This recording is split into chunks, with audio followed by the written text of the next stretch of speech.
사람은 태어나면서부터 호기심이 참 많습니다. 어린 아기들 보면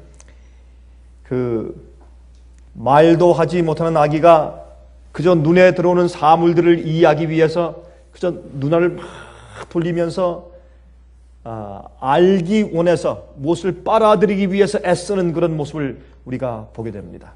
사람은 교육을 먹고 삽니다. 물론 육신적으로 우리가 양식을 먹고 살지만 우리 정신은 배워야 삽니다. 교육을 통해서 우리가 성장하고 우리가 살게 되어 있습니다. 그래서 이 교육을 주지 못하면, 가르치지 못하면 이 사람은 죽는 것입니다.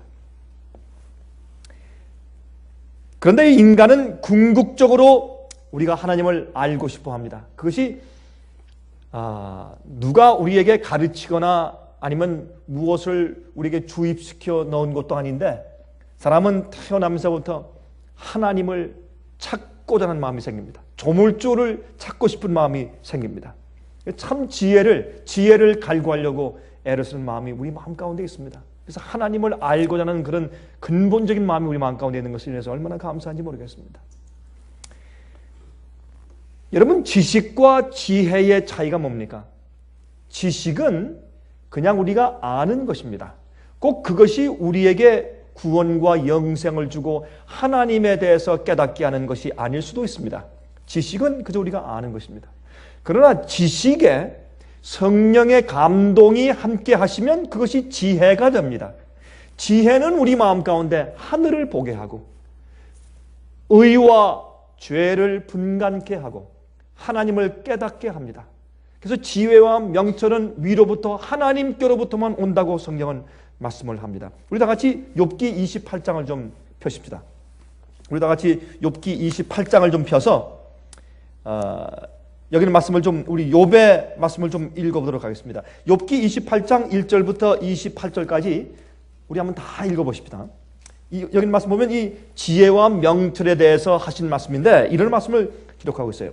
은은 나는 광이 있고 광산이 있단 말이죠. 연달아는 금은 나는 곳이 있으며 금광이 있단 말이죠. 철은 흙에서 취하고 동은 돌에서 녹여 얻느니라. 사람이 흑암을 피하고 끝까지 궁구하여 음해와 유암 중에 광석을 구하되 깊이 파내려 가서 구한단 말이죠. 사람 사는 곳에서 멀리 떠나 구멍을 깊이 뚫고 발이 땅에 닿지 않게 달려내리니 멀리 사람과 격절되고 흔들흔들 하니라. 그렇죠? 아주 깊이 이제 갱을 파고 들어가서 말이죠. 아주 거기에서 이런 이제 금속들을 구해내는 것을 여기에 표현했습니다.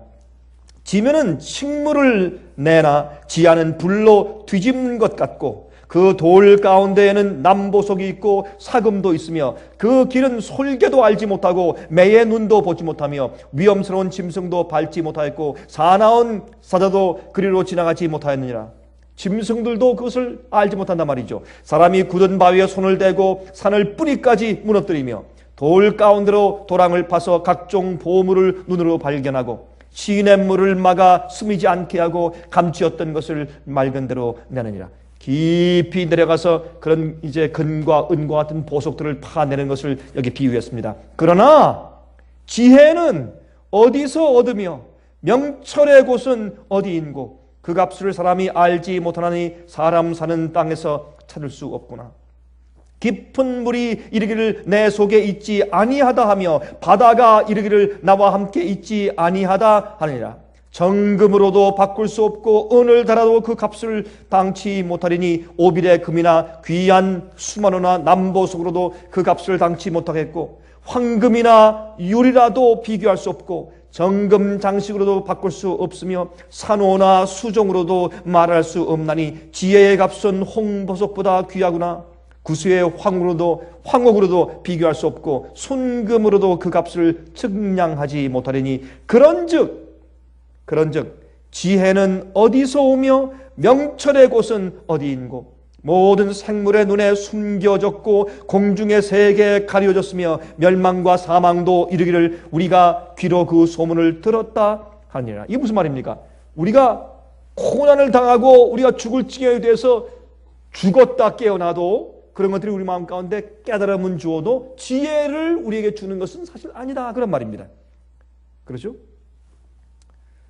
자,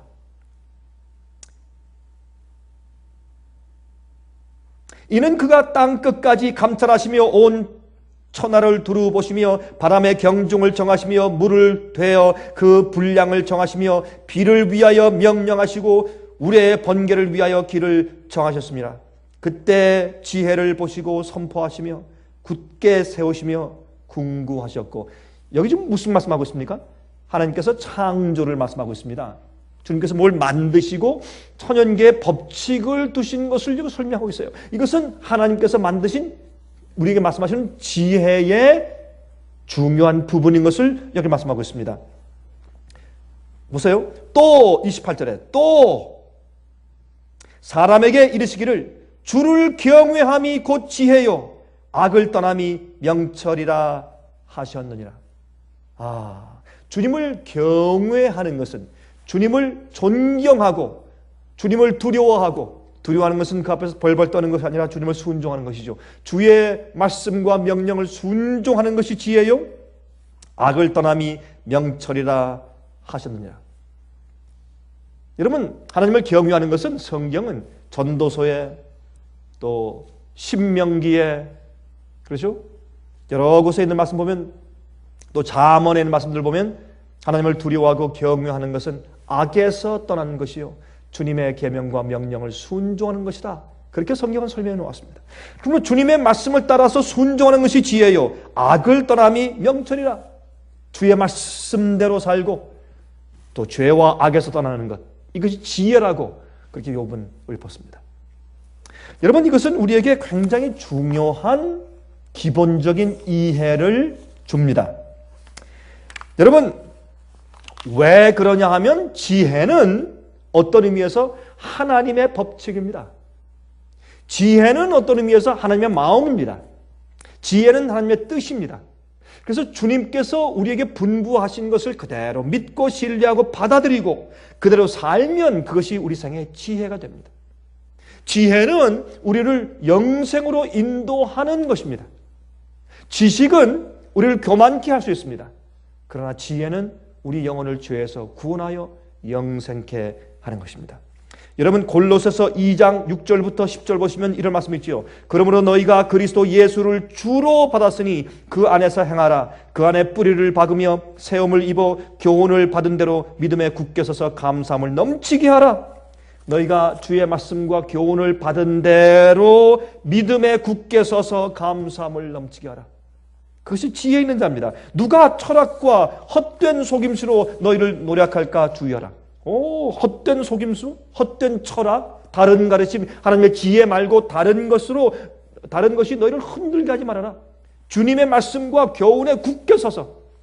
그렇죠? 이것은 뭘 말합니까? 이것이 지혜 있는 삶을 말하는 것입니다. 이것이 사람의 유전과 세상의 초등 학문을 쫓음이요 그리스도를 쫓음이 아니니라. 그 안에는 신성의 모든 충만이 육체로 거하시고 예수님 안에 너희도 그 안에서 충만하여졌으니, 여기에 그 영어 성경은 이것을 번역하기를 You are complete in Him. 너희가 하나님 안에서 완전하게 되었다. 하나님 안에 있으면 너희는 온전한 것이다. 그렇게 설명하는 것입니다. 왜? 주님 안에는 모든 지혜가 있어요. 주님 안에는 모든 영생의 조건들이 있어요. 그래서 우리가 주님 안에 있으면 주님이 우리를 컴플리트하게, 완전하게 하신다. 우리의 지혜가 부족한 것이 없습니다. 그렇게 여기 말씀을 하십니다. 그는 모든 정사와 권세의 머리시라 라고 말씀했습니다. 그래서 요한복음 17장 3절에 뭐라고 했습니까? 영생은 곧 유일하신 하나님과 그 보내신 자 예수 그리스도를 어떻게 하는 것이라? 아는 것이라. 아는 것이라. 아는 것이 영생인데, 우리가 그저 아는 지식이 아니고 성령께서 그 지식에 함께 역사하실 때에 그것이 우리에게 지혜가 될 때 그것은 우리에게 영생이 되는 것입니다. 여러분, 요한복음 4장에 보시면 그 사마리아 여인과 예수님과 그 대화가 나오죠. 야곱의 운물가에서 이제 대화하는 것이 나옵니다. 예수님께서 예루살렘으로 곧장 갈 수 있었지만 한 여인이 고달픈 마음을 가지고 고뇌하면서 정말 외롭게 아무도 모르지만 그 마음 가운데 정말 고민하면서 꼭 죽고 싶은 심정으로 어디에 지혜가 있을까? 어디에 구원이 있을까? 어디에 메시아가 있을까? 어디에 하나님의 구원의 손길이 있을까? 그런 심정으로 참으로 남들이 오지 않는 정오에 아주 밝은 떼약볕이 비치는 그 시간에 이제 물을 길러 나온 한 사마리아 여인이 있는 것을 예수께서 아셨습니다. 예수님께서 그 여인 한 명을 찾아서 주님께서 빙빙 돌아서 곧장 가지 아니고 빙빙 돌아서 사마리아 지방으로 가셨습니다. 여러분, 이런 것들은 우리에게 어떤 생각을 줍니까? 우리도 그럴 때가 많은 것입니다. 남이 알지 못할 때 우리에게 들어오는 고뇌, 또 역경, 시련, 또 남들이 이해하지 못하는 나만 아는 그런 이 투쟁이 마음 가운데 있죠. 그럴 때 과연 주님께서 나를 아시고 주님의 구원의 손길을 뻗치실까? 그때 예수께서 이 요한복음 4장에 사마리아 여인을 위해서 그 한 명을 위해서 그 귀한 시간 바쳐서 그곳에 가신 예수님께서 어제와 오늘과 내일과 영원토록 동일하신 하나님의 것을 보면서 우리 마음 가운데 감사가 생기는 것입니다. 그렇죠? 이 여인에게 예수님께서 내게 좀 물 좀 주시오. 당신은 유대인 남자로서 어떻게 나에게 사마리아 사람들은 개로 취급하고 상종도 하는데 나한테 물을 달라고 하십니까? 예수님께서 말씀하기를 만약 내가 당신에게 물을 달라고 하는 그 사람이 누구인지를 당신이 알았더라면 당신은 나에게 그것을 구했을 것이고 나는 당신에게 영생하는 생명수를 주었을 텐데 생수를 주었을 텐데 내게 이 생수를 마시면은 다시는 목마르지 않을 것이요. 그때 여인은 예수께서 말씀하신 그 말씀이 무슨 말인지 전혀 감을 잡지 못했죠. 그러나 일단 그 참 신기한 물이니까 그 물을 좀 내가 좀 달라고 좀 얘기를 하죠. 여러분 그 대화를 잘 아시죠? 그러면서 12절에 말씀하기를 우리 조상 야곱이 이 운물을 우리에게 주었고 또 여기서 자기와 자기 아들들과 짐승이 다 먹었으니 당신이 야곱보다 더 큰 사람입니까? 그렇게 말을 합니다. 이 말은 흥미있는 장면입니다. 여러분 여기에 있는 말씀은 생명수와 생명수가 아닌 보통 물과의 차이를 가지고 이 내용을 사도 요한이 기록했습니다. 여러분 마태, 마가, 누가, 요한복음, 사복음 가운데서 이 마태, 마가, 누가복음을 우리가 뭐라고 부릅니까? 시납텍스, 공관복음이라고 합니다. 같이 보았단 말입니다. 그러니까 예수님의 생애를 같은 관점에서 쭉 보았습니다. 조금 좀 다른 그런 초점을 가지고 보았지만은 마태는 예수님께서 예언된 왕이라고 하는 사실을 증명하기 위해서 그런 맥락으로 썼고 마가복음 예수님께서 우리 죄인들을 위해서 종이 되신 십자가 돌아가기 위해서 종의 형체를 쓰고 오신 주님을 표현하려고 애를 썼고 누가복음은 사람이 되신 인간이신 예수님을 표현하려고 애를 쓴 그런 초점은 있지만 그러나 마태, 마가, 누가복음 셋 다 공관복음으로서 같은 그런 흐름과 맥락으로 예수님의 생애를 기록했습니다. 그러나 요한복음은 다릅니다. 요한복음은 전혀 다릅니다. 요한복음은 예수님의 탄생부터 시작하지 않습니다. 예수님이 누구신가라는 것부터 시작합니다. 태초에 말씀이 계시니라. 이 말씀이 예수님입니다. 그 말씀이 육신이 되어 이 땅에 오셨습니다.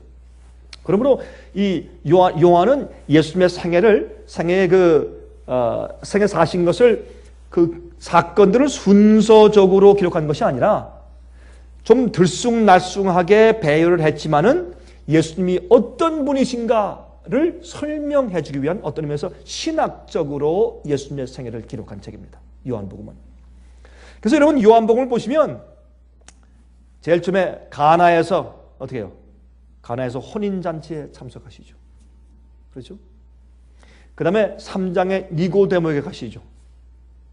4장에 사마리아 여인한테 가시죠. 5장은 베데스다 못에 있는 그 36년 동안 안진병에 있던 사람을 고치시는 얘기가 나오죠. 그렇죠? 예수님께서 이 땅에 오셔서 모든 각종 사람들에게 사역하시는 모습을 기록하고 있는 것이 요한복음입니다. 예수님께서 무엇을 위해서 오셨으며 예수님은 누구며 나중에 어떻게 하시는가 또 무엇을 마지막 최종 목적을 이루시려고 하시는가라는 것을 설명하는 책이 요한복음입니다. 그래서 이 요한복음 말이죠. 이 두 가지 종류의 물을 가지고 설명하십니다. 예수께서 제시하시는 영생하는 영생수를 여기에 말씀하고, 또 두 번째 야곱의 운물에서 퍼올리는 일반적인 물입니다. 우리 조상 야곱이 이 물을 우리에게 주었고 또 여기서 자기와 자기 아들들과 짐승이 다 먹었는데 당신은 그보다 더 나은 물을 준단 말입니까? 여러분, 여기 우리도 야곱의 자손이라고 그 당시에 무시받고 있는 사마리아 사람들이었지만, 그러나 그들도 야곱의 자손이었죠. 물론 여러분, 사마리아 사람들은 원래 이스라엘 백성들이 이방 사람들과 자폰해서 생긴 족속이기 때문에 그렇게 무실당한 것입니다. 그런데 사실은 이곳은 말이죠, 지금 예수님과 사마리아 여인이 같이 서 있는 그 야곱의 운물가는 어디냐 하면, 옛날 요셉이 자기의 운명할 때 자기가 유언한 것처럼 그 후손들이 출애굽해 나올 때 요셉의 관을 메고 그의 뼈를 가지고 와서 이 가나안 땅에 와서 세겜이라는 곳에 와서 거기다 장사 지내고 묻었지 않습니까? 바로 그 지역입니다. 그래서 요셉은 어떻게 해요? 야곱의 후손이니까. 그래서 우리도 야곱 족속입니다, 그렇게 말하는 것입니다. 그런데 항상 하나님께서 택하신 당신의 백성들 이스라엘은 항상 여기서 물을 먹어오고 이것이 정상인데 당신은 이것보다 더 나은 물을 주었단 말입니까? 그렇게 지금 물은 것입니다. 그래서 그 야곱의 운물간 말이죠, 먹어도 또 목말라요. 그렇죠? 오늘 실컷 마셨는데 내일 또 목말라요. 그래서 계속 물을 길러와야 합니다. 사람들이 그 물을 마셔도 계속 헐떡이는 것입니다. 예수께서 말씀하기를, 그러나 내가 주는 물을 너희가 마시면 다시는 목마르지 않을 것이라. 그래서 야곱의 운물 속에는 그 물은 세상의 지혜를 상징했습니다. 세상의 지식을 상징했습니다. 그것은 아무리 얻고 배우고 또 배워도 한이 없고, 그것은 우리에게 영생을 주지 못하며 우리 영혼의 갈증을 풀어줄 수가 없습니다. 그러나 예수님께서 주시는 영생의 말씀인 그 지혜는 바로 하늘에서부터 오는 것인데, 그 지혜의 말씀은 우리에게 영생의 길을 가르쳐주고 하나님께 나가는 길을 열어주고, 그래서 이 생명의 물을 예수님께서 여기 말씀하시는 것이죠. 그런데 재미있습니다.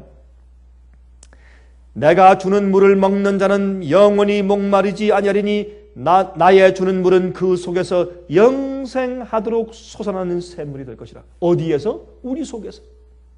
우리 속에서 영생하는 샘이 돼요. 이게 하나님을 알고 주님의 법을 아는 것입니다. 그래서 우리가 욥기의 말씀처럼 하나님께서 모든 사람에게 지혜가 뭐라고 그랬어요? 주의 말씀을 순종하고 죄악에서 떠나는 것이 어떻게 우리 속에서 계속 콸콸 솟아오르는 샘물 같은 그런 생명수라고 설명을 한 것입니다. 욥이. 그런데 이 여자가 그런 게 다 있습니까? 내게도 좀 주십시오 하니까 예수님께서 그 여인이 그 생명수가 무엇이며 또 그 생명수를 얻고자 하는 그 욕망이 간절하게 하기 위해서 무엇하십니까? 그의 죄를 들추십니다. 그래서 하나님께서 우리 여기서 알 수 있어요. 하나님께서 우리에게 지혜의 길을 보이시고 우리에게 영생을 주시고 구원하시기 위해서 우리에게 제일 먼저 하신 일이 뭐예요? 우리에게 죄를 보이시는 겁니다. 우리 속에서 죄를 폭로하시고 우리 마음을 열어서 내 속에 무엇이 있고 내가 어떤 짓을 해왔는지를 깨닫게 하시는 것이 하나님의 은혜인 것입니다. 내 남편을 불러오라. 제 남편이 없는데요. 내 남편이 지금 없다는 것이 그 말이 옳긴 옳다. 네가 몇 번 결혼한 다음에 다 실망해서 지금은 결혼하지 않고 그냥 살고 있으니까 남편이 없다는 게 그 말이 맞긴 맞다. 자기의 과거를 정확하게 꿰뚫어보는 이분은 보통뿐이 아니라 깜짝 놀라서 당신이 바로 메시아입니까? 라는 질문을 하기에 이르는 것입니다. 내가 어디 가서 예배를 드리오리까? 신령과 진정으로 예배할 때가 온다. 바로 있더라. 메시아에게 드리는 예배를 거기 말씀을 하시는 것입니다. 진정으로 하나님께 나가는 길을 말씀하시는 것입니다. 그리고 우리를 구원하시는 바로 예수님의 그 말씀이 뭡니까? 그게 지혜고 그게 명철이에요. 성경은 그렇게 지혜를 말합니다. 참된 지혜와 우리를 인도하는 참된 명철이 바로 그것이라고 설명하는 것입니다. 그래서 이 성경이 말하는 교육은 무엇인가 하면 우리 좀 인간들의 교육과 너무 달라요. 하나님께서 성경에 말씀하는 교육은 뭐냐면 하나님께서 말씀하신 말씀을 그대로 어린아이처럼 단순하게 다 받아들이고 알겠습니까? 알겠습니다. 아, 그렇습니까? 네. 하고 따라가는 것이 뭐라? 그것이 교육이고 그것이 훈련이고 그것이 지혜다. 그렇게 설명합니다. 그러나 인간이 말하는 지혜는 뭡니까? 우리가 찾아야 돼요. 우리 인간의 이성을 통해서 우리의 훈련과 우리의 교육을 통해서 우리가 철학을 통해서 우리가 따져보고 증명하고 과학을 통해서 여기도 가보고 저기 가보고 이렇게 돌아다니면서 우리가 발견하려고 하는 것이 인간적인 세상의 교육이에요. 그러나 하나님의 교육은 아니에요. 하나님의 교육은 하늘에서부터 우리에게 주시는 말씀을 받아서 그대로 따라서 살고 우리에게 적용시키는 것이 성경의 교육이에요. 이 세상 교육과 성경의 교육의 큰 차이가 여기서 벌어지게 되는 것입니다.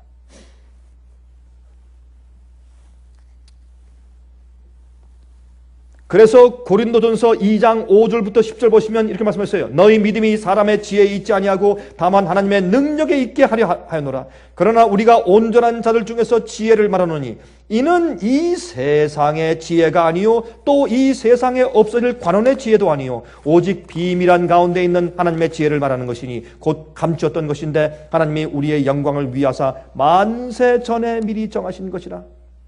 이 지혜는 이 세대의 관원이 하나도 알지 못하였나니 만일 알았다면 영광의 주를 십자가에 못 박지 아니하였으리라. 기록된 바 하나님이 자기를 사랑하시는 자들을 위하여 예비하신 모든 것은 눈으로 보지 못하고 귀로도 듣지 못하고 사람의 마음으로도 생각지 못하였다 함과 같으니라. 우리가 이해할 수 없는 것이기 때문에 성령의 감화로 우리를 깨우쳐 주시는 것 없이는 우리가 그 하나님의 지혜와 영생이를 알 수가 없다 그 말입니다. 10절 오직 하나님이 성령으로 이것을 우리에게 보이셨으니 성령은 모든 것 곧 하나님의 깊은 것이라도 통달하시느니라. 성령은 하나님이십니다. 그러므로 성령께서 하나님의 마음을 알죠. 성령이 우리 마음을 감화하실 때 그때 드디어 우리가 하나님의 마음과 뜻을 이해하게 되는 것입니다. 그것을 깨닫고 받는 것이 하늘의 교육이에요. 제가 오늘 저녁에 여러분께 하늘의 교육에 대해서 말씀을 드리는 것입니다. 하나님의 지혜는 영생케 만드는 지혜입니다. 사람을 구원으로 인도하는 지혜죠. 이 지혜를 가르치는 것이 하나님의 교육이에요. 그래서 이제 이 성령의 감동이 없으면 이것은 한갓 지식에 머물게 된다고 말입니다. 그래서 세상 지식을 가르치는 것이 세상 학교고 하나님의 지혜를 가르치는 것이 그리스도인 학교입니다. 그래서 하나님의 교육과 그리스도인 교육과 세상 교육과의 차이가 크게 벌어지게 되는 것이죠. 그래서 우리가 어느 학교에 있느냐에 따라서 우리가 지금 뭐 나이가 많아서 더 이상 학교 다니지 않는다고 할지라도 사실 우리 매일 생활에서 우리가 교육받고 사는 것이에요. 우리 사람은 계속 교육을 받고 있습니다. 우리의 받는 교육은 영원토록 그칠 날이 없습니다. 하늘에 올라가서도 우리가 교육을 받습니까? 교육받습니다. 언제까지? 하나님에 대해서 온전히 다 알 때까지. 그 어느 세월에 다 알아요. 그러니까 영혼이 필요한 거지. 우리는 계속 교육받고 있어요. 교육받고 있어요. 근데 교육을 주님의 지혜를 올바로 받지 못하면 어떻게 해요? 자꾸 제자를 맴돌아요. 실수한 거 또 하고 똑같은 생활 또 살고 발전을 못합니다. 그러니까 주님의 지혜를 받아들이면 어떻게 해요? 계속 발전해요. 계속 나가는 것입니다. 이 하나님의 학교의 학생들은 누굽니까? 모든 천사들과 우주의 모든 거민들이에요. 인간을 포함해서. 천사들도 계속 배우고 있습니다. 누구를? 하나님의 품성과 주님의 뜻과 주님의 섭리를 배우고 있어요. 또 타락한 이 지구를 보면서 천사들은 지금 배우고 있습니다. 주님의 구원의 역사와 주님의 지혜와 주님의 성품을 배우고 있습니다. 죄의 정체를 배우고 있습니다. 또 주님께서 사용하시는 교재는 뭡니까? 우리 인간들은 책들이에요. 어떤 면에서 죽은 거죠. 죽은 지식이죠. 상식이죠. 그러나 하나님께서 사용하시는 교재는 무엇입니까? 살아있는 것들입니다. 나무, 꽃, 풀밭, 물고기, 새, 동물, 그렇죠? 우리의 몸, 이런 모든 천연계, 해, 달, 별. 이게 하나님께서 우리를 교육하시는 것입니다.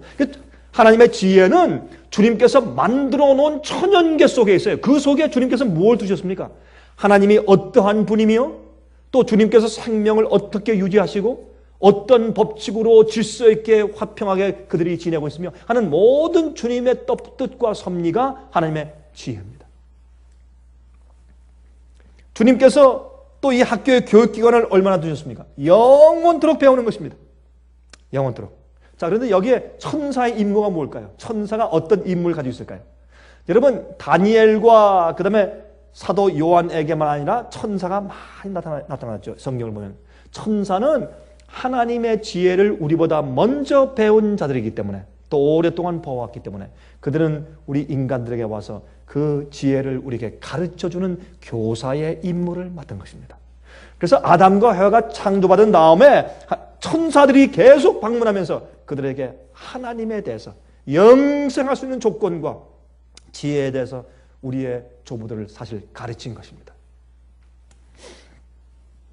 보조교사죠. 하나님께서 가르치시지만 그러나 주님의 뜻을 전달하는 보조교사 역할들을 그들이 한 것입니다.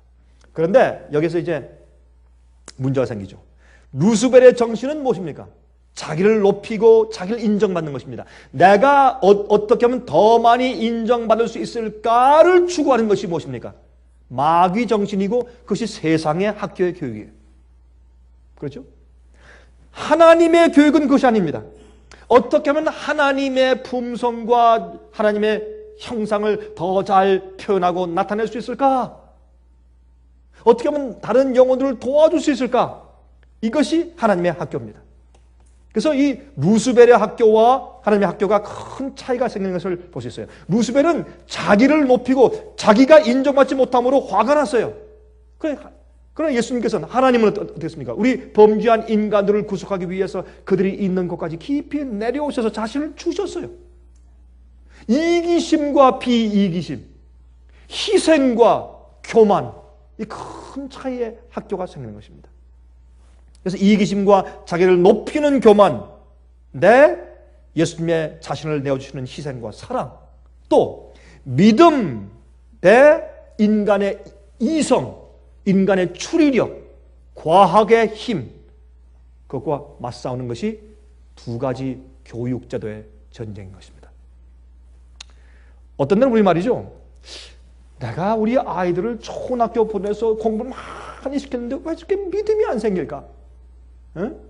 어릴 때는 우리 손을 잡고서 잘 교회 다니면서 참 착실했는데 왜 공부를 더 많이 하면 많이 할수록 공부를 많이 하면 하나님을 더 많이 알아야지. 근데 학교 와서 공부를 많이 하면 할수록 어쩌면 저렇게 믿음이 없어지고 교회를 안 나오려고 할까?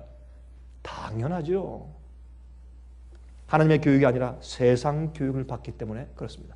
여러분, 그래서 우리가 사실 이건 굉장히 간단한 이야기 같지만은 굉장히 심각한 이야기입니다. 사실은 모든 사람들이, 이 세상에 있는 모든 사람들이 다 교육을 받습니다. 교육을 받아왔고 학교서뿐만 아니라 사상적으로 교육을 받습니다. 우리가 지금 어떤 학교에 있느냐, 내가 어떤 사고방식을 가지고 무엇을 목적으로 무엇을 추구하며 살고 있느냐, 내가 인생을 사는 방향과 경로가 어떤 것이냐 하는 것은 굉장히 중요합니다.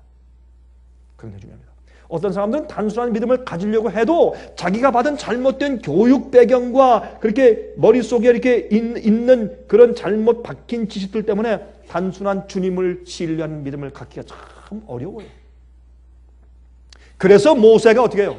애굽에서 받은 40년의 교육을 다 지워버리고 단순하게 하나님의 능력을 보고 믿고 신뢰할 수 있는 사람 되게 하기 위해서 40년 동안 미디안 광야에서 살 필요가 있었잖아요. 우리가 너무나 잘 아는 얘기지만 한번 생각해 봅시다. 왜 그럴 필요가 있었어요? 진짜로 잘못 받은 교육을 지워버리는데 시간이 걸리는 것입니다.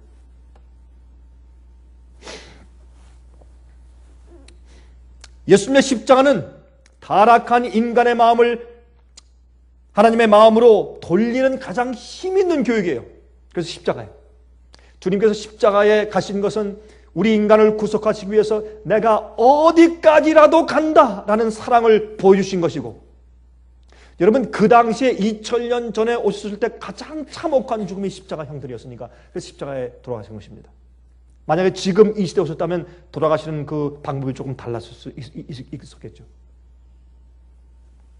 그러나 예수님의 십자가는 우리 인간을 교육시키는 가장 파워풀한 교육이에요. 그 딱 하나의 모습과 하나의 예수님의 사상, 정신, 품성, 생애 하나가 딱 보여주는 것이 말이죠. 마귀와의 정신이 정반대고 마귀의 교육, 세상의 교육과 하나님의 교육의 차이가 큰 그 갭을 느끼게 하는 것입니다. 십자가는 어떻게 해요? 하나님의 마음을 알게 합니다. 영생의 길을 알게 합니다. 내가 죽으면 사는 것입니다. 내가 살면 사는 것이 아니라 내가 죽으면 살아요. 그렇죠? 우리의 인생의 삶은 다른 사람들을 위해 사는 것입니다. 날 위해 사는 것이 아닙니다. 우린 하나님을 위해 사는 것입니다. 날 위해 사는 것이 아닙니다. 인본주의는 사람 인자의 본래 본자니까 중심이 본래 가운데 중심이 나예요. 나를 중심으로 모든 게 다 생기는 거예요. 내가 없으면 아무것도 없다는 거예요. 그러니까 이 우주도 날 위해 존재하고 해달별도 날 위해 돌고 있고 이 세상에 있는 모든 제도도 날 위에 있고 내가 중심입니다. 나를 어떻게 하기 위해서 살아요. 그러나 예수님의 십자가의 정신은 정반대였습니다. 얼마나 아름답습니까? 십자가 앞에 가면 무엇이 깨어집니까? 우리의 잘못된 교육의 사상과 철학이 깨져버립니다. 그리고 하나님을 보게 됩니다. 그게 지혜예요. 십자가는 어떻게 해요? 전도에 미련한 것이다. 믿지 않는 세상 사람들이, 똑똑한 사람들이 볼 때는 참 이상하지. 왜 죽어? 살아야 살지. 왜 고생해? 대접을 잘 받아야지. 이해할 수 없는 미련함이요. 그러나 전도의 지혜예요. 사람들을 구원하는 영생케 하는 하나님의 지혜예요. 그걸 보면 우리 마음에 내가 얼마나 악한가 하는 것이 금방 드러나. 십자가 앞에 서면 내가 무엇이다 하는 것이 금방 드러나고 나의 잘못된 굽어진 성품이 금방 드러나 버려요. 십자가는 놀라운 파워풀한 교육이에요.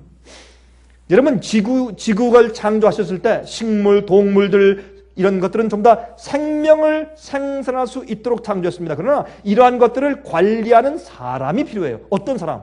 마음을 가진 사람. 마음에는 뭐가 있습니까? 깨닫는 것이 있습니다.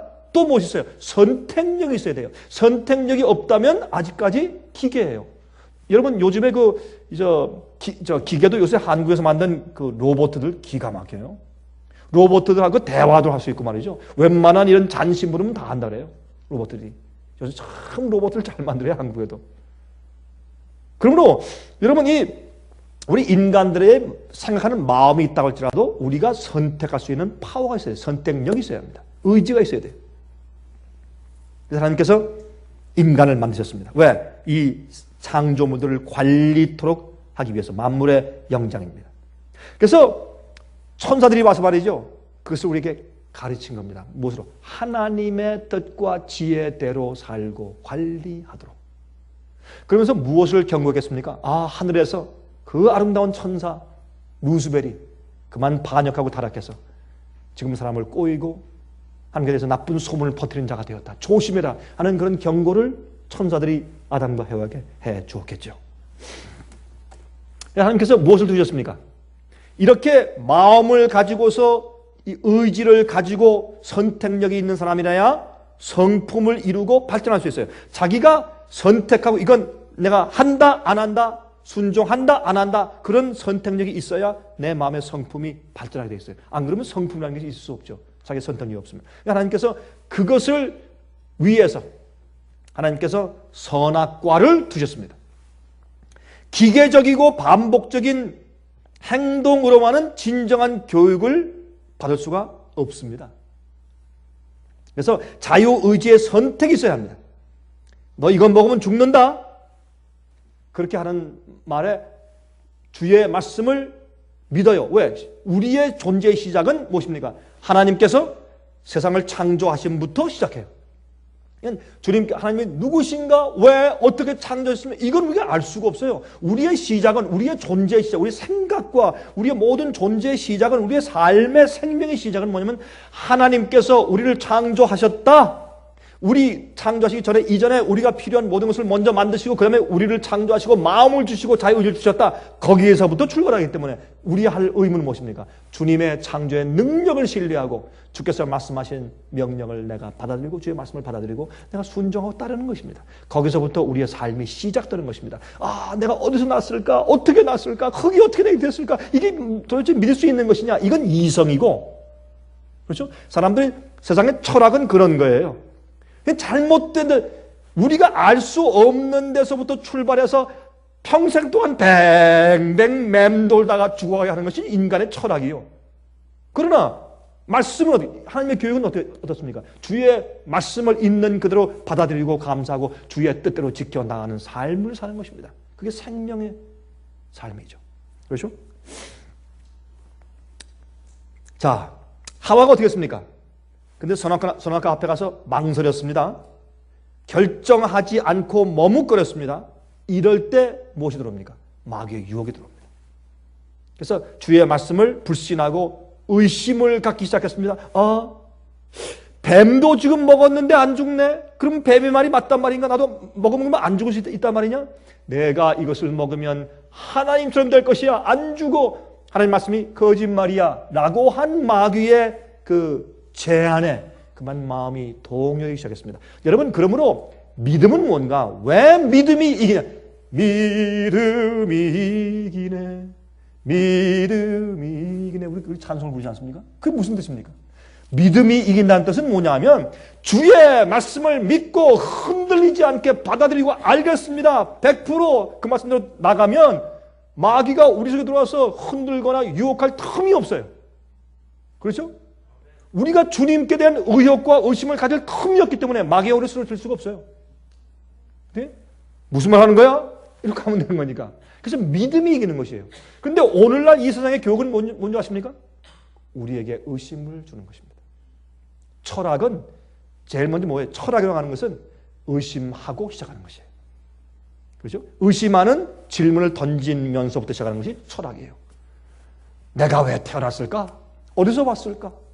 이거부터 어떻게 알아? 평생에도 모르지. 지가 어떻게 알아? 예? 주님께서 성경에 내가 창조했어 그러면 그만이지. 어떻게 이해해? 예? 음식을 먹으면 소화돼서 힘이 생기는데 그래서 자기가 봤어요? 내 속에 있는 내 위장도 내가 못 봤는데 어떻게 알아? 내가 어디서 왔을까? 지가 어떻게 알아? 참 우스운 얘기 어떤 면에서 보면서 이 사람의 철학이라는 생각은 시작부터 잘못된 것이에요. 믿음을 논리로 발견한 것이 아니기 때문에 믿음은 이미 시작된 것이기 때문에 그렇죠? 믿음은 이미 너희 마음 가운데 이달했어요. 로마서에 보면 이게요 간단한 얘기 같지만 꼭 그렇지 않습니다. 인간의 추리력과 하나님의 말씀을 신뢰하는 믿음 사이에 전쟁이 생겼습니다. 그렇죠? 일단은 의심하고 따져보며 추리하여 선택하도록 마귀가 유도하는 것입니다. 그래서 하와가 넘어진 겁니다. 사람의 이성의 중심은 무엇입니까? 인본주의, 자기예요. 하나님의 중심, 하나님의 교육의 중심은, 하나님의 학교의 중심은 하나님입니다. 내가 아닙니다. 나중에 범죄한 다음에 뭐라 그랬습니까? 해와가 하나님께서 만드신 뱀이 나를 유혹해서 내가 먹었습니다. 그럼 잘못이 어디 있습니까? 하나님께 있습니다. 아담은 또 재미있어요. 아담은 하나님이시여 하나님께서 만들어주신 이 여인 때문에 내가 먹었습니다. 그것도 하나님께 잘못이 있네. 그렇죠? 그래서 정말 하나님께서 많은 동물과 새들을 아담 앞에 지나가게 하실 때 아담이 어떻게 즉석적으로 너는 독수리야, 너는 매야, 너는 까마귀야, 너는 까치야, 너는 사자야, 너는 표범이야. 이렇게 정확하게 금방금방 이름을 지었다는 것은 그의 마음이 하나님의 마음을 가지고 있고 하나님의 마음의 능력을 그가 받고 태어났다는 뜻이에요. 그만큼 놀라운 마음을 가진 이 아담이 그거 한번 주께서 명령한 것을 어기고 의혹에 빠지자 어떻게 해요? 갑자기 생각 구조가 이상하게 타락해 버렸어요. 갑자기 어떻게 하나님께 감사하고 찬송하고 영원히 배우려고 하던 자가 갑자기 하나님 당신 잘못이요 이런 말을 해요. 그렇죠? 지혜가 없어졌어요. 이것을 말하는 것입니다. 자, 그러면 이성과 믿음 사이의 전쟁이 생겼단 말입니다. 여러분 한번 우리 가만히 생각해 봅시다. 이게 우리의 생활에 얼마나 많은 것에 관여해서 우리에게 의미를 주는가. 우리 자녀들의 교육, 어떻게 교육시킬 것인가, 어떤 학교에 보낼 것인가, 배울 때 무엇을 배우게 할 것인가, 이런 모든 것. 우리는 학교에서 우리 아이들을 가르칠 때 학교에서 어떻게 하면 의심을 할 수 있느냐, 어떻게 하면 하나님에 대해서 더 의심하고 따져볼 수 있느냐를 배우는 것이 오늘날 세상의 학교예요. 우리가 아무리 부인해도 그렇습니다. 그게 학제입니다. 오늘날 세상의 학교입니다. 모든 학교 거의 다가 그렇습니다. 그러므로 그런 학교에서 다니면서 무엇을 배워나갑니까? 내가 어떻게 하면 잘 되나? 내가 어떻게 하면 이기나? 내가 어떻게 하면 더 인기를 얻고 어떻게 인정을 나에게 오게 할 수 있냐? 내가 어떻게 하면 더 편할 수 있느냐? 그렇게 배우는 것입니다. 그게 세상의 교육의 중심이기 때문에. 그래서 십자가의 교육의 정신이 아니기 때문에 그렇습니다. 그게 인본주의입니다. 내가 어떻게 하면 하나님의 말씀을 더 이해하고 순종할 수 있을까? 내가 어떻게 하면 더 감사할 수 있을까? 어떻게 하면 내가 주님의 말씀을 더 이해할 수 있을까? 주님의 지혜를 어떻게 더 발견할 수 있을까? 내가 어떻게 하면 주님께 더 봉사하고 다른 사람 위해서 봉사할 수 있을까? 이게 중심이 아니에요. 그거 위에 가르치는 학교 보셨어요? 거의 없어요. 아무리 좋은 하버드 대학도 자기 개발과 자기 발전을 가리키고 경쟁심의 승리자를 배출하려고 하는 것이지 남에게 희생하고 십자가의 도를 알기 위해서 가르치는 학교가 아닙니다. 이것은 우리에게 굉장히 중요한 그런 뜻이 있는 얘기입니다. 그래서 십자가는 우리는 십자가에 못 박힌 그리스도를 전하니 고린도전서 1장에 있죠. 23절. 우리는 십자가에 못 박힌 그리스도를 전하니 유대인에게는 거리끼는 것이요 이방인에게는 미련한 것이로되 오직 부르심을 입은 자들에게는 유대인이나 헬라인이나 그리스도는 하나님의 능력이요 하나님의 지혜니라. 하나님의 지혜니라. 하나님의 교육이에요.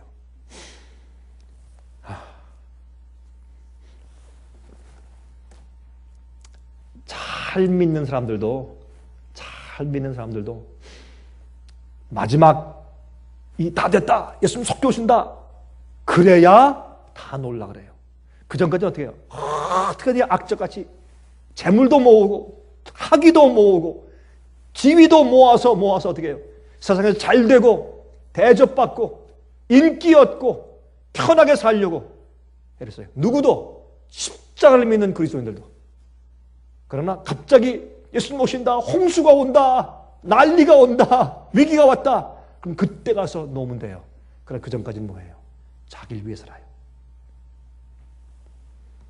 그래서 예수님의 생애가 이 땅에서 그렇게 환영을 받지 못한 것입니다. 랍비들이 이해할 수 없었습니다. 제사장들이 이해할 수 없었습니다. 예수님의 그 희생적이고 자기를 버리고 남의 영혼들을 구원하기 위해서 하시는 예수님의 생애의 목적을 그들은 이해할 수가 없었습니다. 왜? 그들이 잘못된 교육을 받았기 때문에 그렇습니다. 지금도 꼭 같습니다. 왜 우리 자녀들과 우리 청년들이 예수님을 위해서만 사는 사람들로 꼴져지기가 어려운가? 잘못된 교육을 받기 때문에 그렇습니다. 이것이 얼마나 가슴 아픈 얘기고 우리가 어찌할 수 없이 발을 동동 굴러야 하는 우리의 현실적인 문제가 아닐 수가 없습니다. 우리 그런 느낌 되겠죠. 우리 아이들 어쩌면 이렇게 이기적일까? 그런 생각이 좀 드실 때가 있습니까? 우리 아이들 청년들. 그 이유가 있습니다. 여러분 가인은 자기의 느낌을 의지하고 살았어요. 그렇죠? 이성을 중심으로 사는 사람들은 십자가가 이치에 맞지 않는 일입니다. 하나님이 어떻게 죽을 수가 있어? 그렇게 또 희생하는 게 뭐야? 에? 자기가 자기를 죽이는 게 이게 무슨 이게 뭐 좋은 거야 그게? 그게 우리가 무슨 축복이 되고 우리에게 무슨 지혜가 되나? 이상한 그건 정신 나간 일이지. 그게 미련한 것입니다. 거듭난 자들에게만 십자가를 이해할 수 있습니다. 여러분 그런데 보세요. 이 성경에 보면 어떻게 말씀했습니까? 이 마귀가 어떻게 해요? 마귀는 예수님의 발꿈치를 상하게 했고 마귀는 예수님의 육체를 상하게 건드리고 고통을 주었어요. 그러나 예수님께서는 마귀를 어떻게 했어요? 뱀의 머리를 쳤어요. 머리를 상하게 해요. 무엇입니까? 그의 사상, 잘못된 교육, 세상적인 잘못된 철학, 그것을 깨부수신 거예요. 그리고 그 위에 머리를 상하게 하면서 그 위에 뭘 세우셨어요? 십자가를 세우셨어요. 이게 하나님의 교육이기 때문에 우리의 사고방식과 생활의 목적이 달라야 하니까 딱 세우셨어요. 두 가지 학교가 거기 세워진 것이에요. 여러분, 이 골고다가 뭐예요? 골고다는 해골인데 해골. 골고다는 말이죠. 갈바리 골고다는 옆에서 멀리서 보면 이 해골처럼 생겼대요.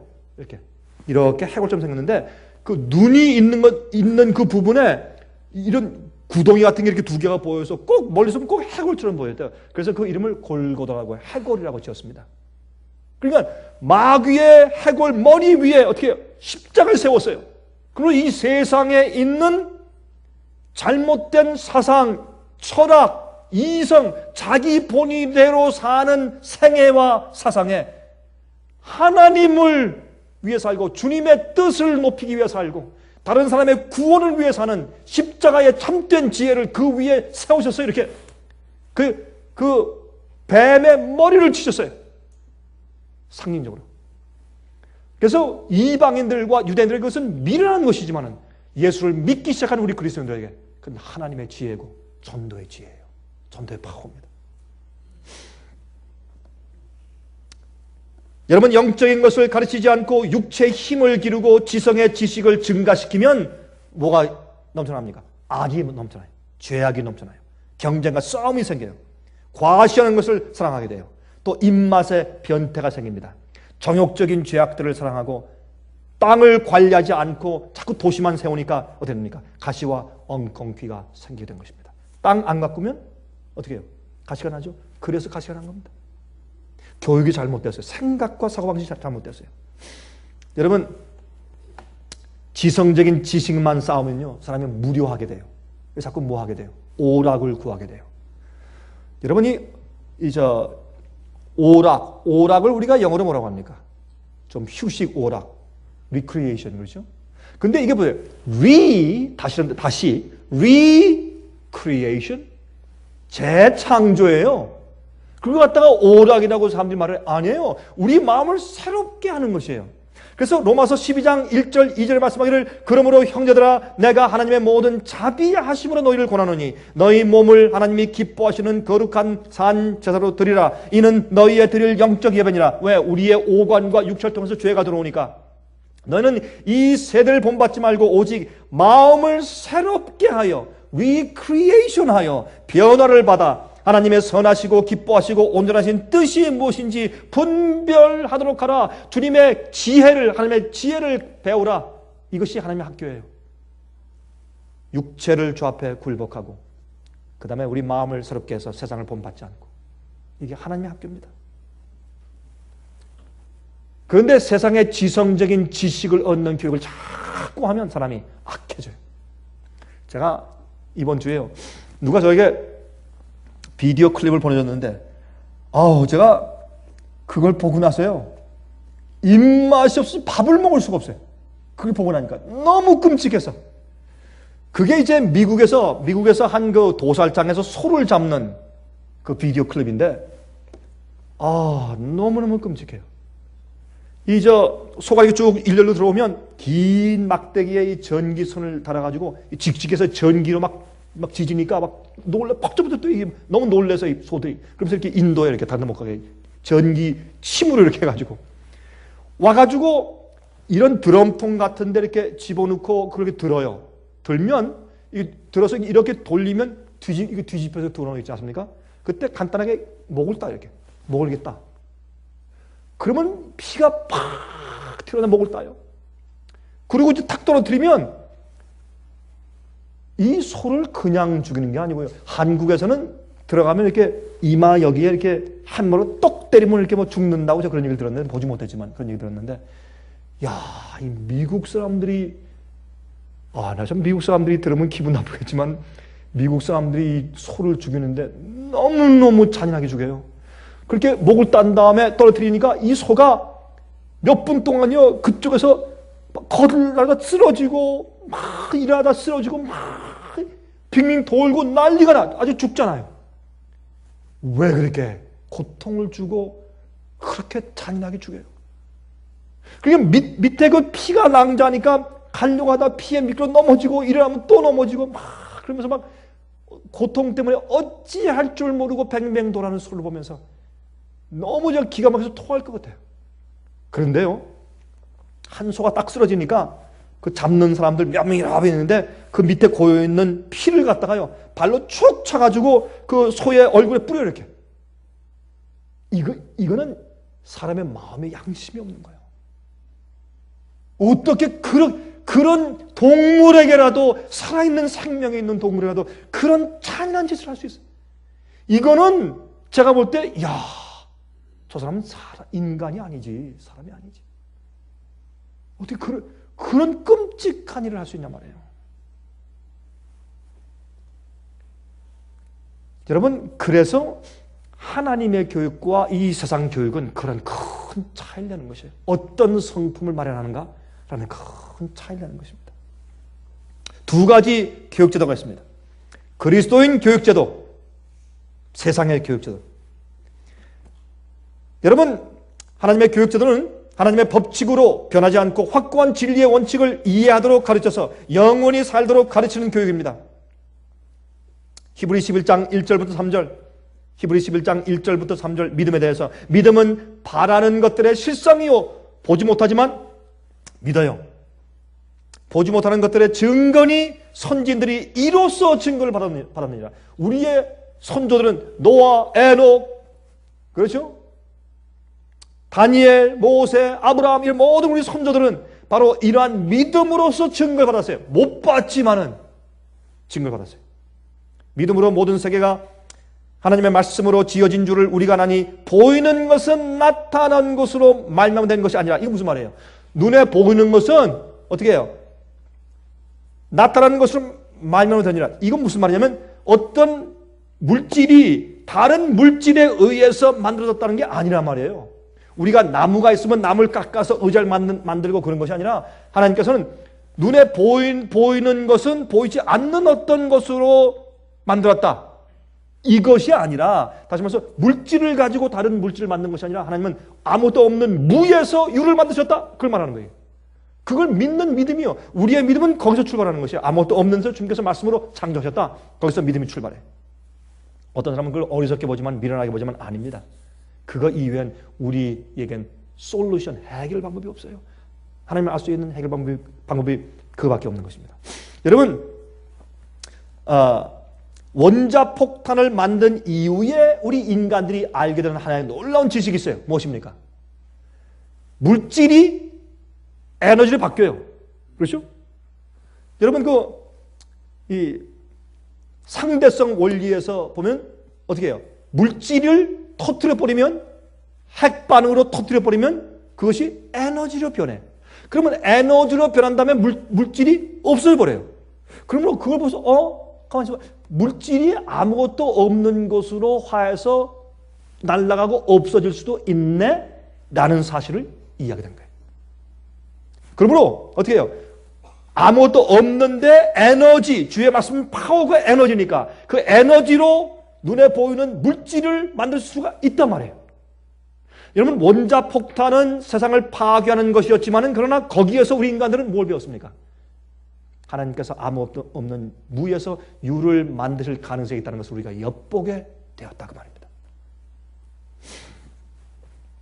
자, 성경은 어떻게 시작합니까? 사람들은 물질은 영원하다고 생각했어요. 아닙니다. 물질은 영원한 것이 아닙니다. 성경은 이렇게 시작합니다. 태초에 하나님이 천지를 창조하시니라. 그것을 믿는 믿음으로 출발해야 우리에게 뭐가 생겨요? 지혜가 생기고 영생이 생기지 않습니까? 근데 이 세상에 어떻게 만들어졌을까? 이건 수억 년, 수백만 년 동안 진화되어 왔겠지. 그렇게 진화론과 철학을 만드니까 어떻게 맨날 맴돌다가 어떻게 해요? 시작도 못하고 죽는 거예요. 지혜는 무엇입니까? 주께서 말씀하신 진리와 명령을 그대로 받고 이해하고 받아들이고 그 말씀대로 따라 살고 순종하는 것이 우리의 지혜요 명철입니다. 세상 교육은 인본주의예요. 자기 자신을 경배하는 사상이에요. 자기 자신의 추리력의 판단을 의지하는 제도입니다. 인간의 이성을 진리를 판단하는 잣대로 삼아요. 주의 말씀을 믿고 사는 것이 아니라 어떻게 해요? 인간의 추리력과 이성과 생각으로 그 하나님을 판단하는 잣대로 삼아요. 논리와 지식은 생명을 주지 못합니다. 단순한 믿음을 없앱니다. 그것은 증명될 수 없는 것을 믿지 못하고 만들어요. 여러분 학교에 좋은 학교 다니면서 학비 많이 줘서 이렇게 공부시켜 내보내 우리 데려와 보세요. 우리 자녀들 어떻게 됩니까? 예? 과학적으로 증명이 안 되면요 안 믿어요. 왜? 그렇게 배웠으니까. 그렇게 시험 쳤고 그렇게 논문 써냈고. 그것이 오늘날 세상의 교육제도니까. 이것은 원래 어디서 온 것입니까? 바티칸에서 온 것입니다. 불란서 대학으로 갔습니다. 그것이 하버드와 옥스퍼드와 캠브리지를 갔습니다. 그래서 하버드와 예일과 프린스턴으로 왔습니다.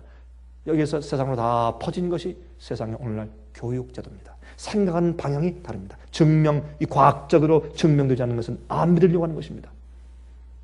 그래서 우리는 우리의 교육을 통해서 우리가 하나님께 돌아갈 수가 있어야 합니다. 그게 참된 교육입니다. 이것은 단순한 이야기 같지만은 이것은 우리의 생애를 뿌리채 흔들어 놓을 수 있는 굉장히 중요한 이해입니다.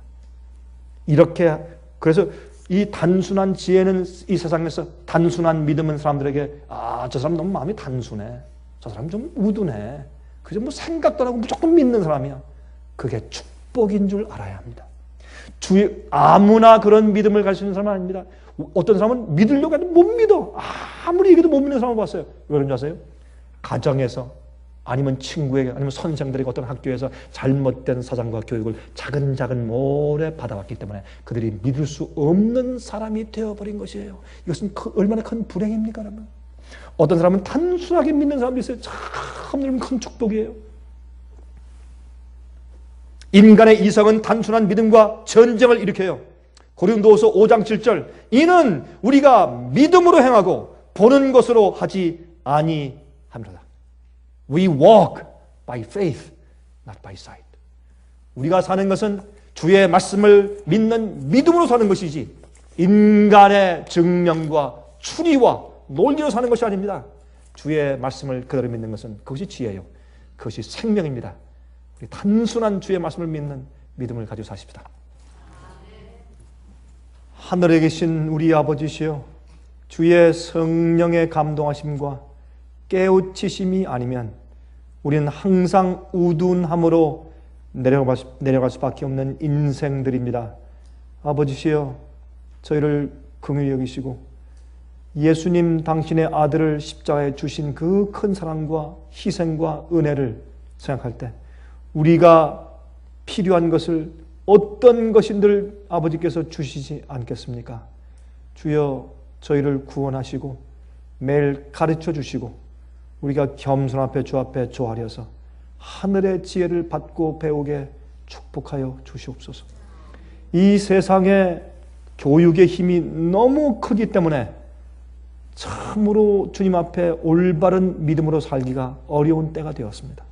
특별히 젊은 청년들과 어린 아이들에게 너무나 힘든 세상이 되었습니다. 주여, 저희 자녀들을 돌보아 주시며 영생에 이르는 단순한 주의 말씀을 믿고 참 하늘의 지혜를 받아들일 수 있는 마음을 항상 허락해 주시옵소서.